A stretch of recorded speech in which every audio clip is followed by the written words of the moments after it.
move away from that. The police administration has recommended the relocation of all settlers at Old Fadama and its environs to end communal clashes in the area. IGP David Asante insists congestion in the area coupled with repeated incidents of violence demands pragmatic approach to halt the needless loss of lives. With intelligence, yes, you may gather, but 100% you are unable to achieve. So these are some of the lapses in intelligence gathering that we occasionally do encounter. So one major solution to this is for us to ensure that the people are relocated. We have 16 tribes at Agbogbloshie, so we engage them that they should talk to their people to stop the atrocities they are committing. That is the effective way to deal with the situation than to go there and effect arrest. That would not have been a good measure.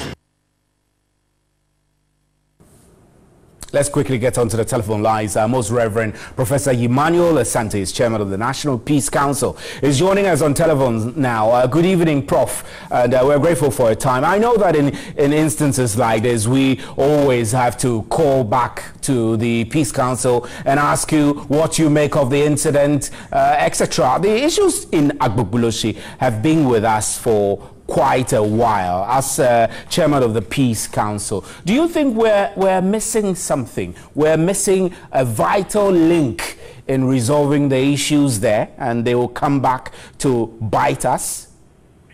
Well, Steve, I have heard the IGP and also the regional police regional commander, Priscifori, also speaking. I think this time round, they're not just even though the IGP has said that it's a public order thing, the fact that the police commander, the Accra Regional Police Commander, has called the heads of the various ethnic groups that are represented, the Dagombas and the Konkombas, and they are also calling the youth, is a step in the right direction. I believe that we need to take a multiple approach to the whole issue. Yes, it's a crime, and it must be dealt with as it is. But I believe that because it keeps on recurring, and it's always between, ethnic identifiable ethnic groups, it is important that the leadership of these identifiable ethnic groups are met, and for us to find out what exactly is the issue at stake, and then try to see whether there can be a solution to that problem as we also look at the public order issue. Now, so I think it should be a multiple approach. Okay, multiple approach. And this time around, I think the police seem to be doing the right thing there. So I was actually going to ask you to clarify your comment on multiple approach and solutions to this. Maybe I should repeat it again. I mean, looking at how the problem has been with us for a while, you're recommending multiple approach. What kind of approach exactly? The police is recommending that the people be entirely relocated. That's a big deal, a big thing to do. It's not to suggest that that is impossible, but beyond that, what other approaches would you suggest may work or might work in resolving the crisis in such a large slum?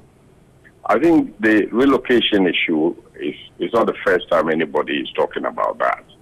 I know that I think in the Amasaman area, a plot was acquired for some people to be relocated, for the market to be relocated there, and therefore it's not the very first time. But so my concern is not so much with the relocation, which I consider that is going to be very, very problematic. How we're going to do it will be because a lot of people are moving to this place because they think they can.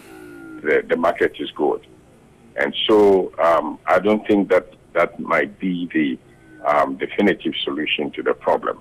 But I'm talking about multiple approach in the sense that there are leadership to all these groups. If you say Konkomba, if you say Dagomba, if you talk about any ethnic group there, I mean, there are they have leaders. There are youth leaders also there. I think they need to be involved in trying to find a solution. Because if they are part of the problem, then they will be also part of the solution to the problem. What is it that triggers off, this animosity that leads to violence from time to time? Perhaps it's important that the police will also engage others, the Peace Council or other people, to be part in trying to find a solution to the problem there. Right, Professor Asante, we're grateful for your time. Thanks very much. Reverend Professor Emmanuel Asante is the chairman of the National Peace Council. And I'm Stephen Enti. This is Still News at 10. We're also live on 3FM 92.7.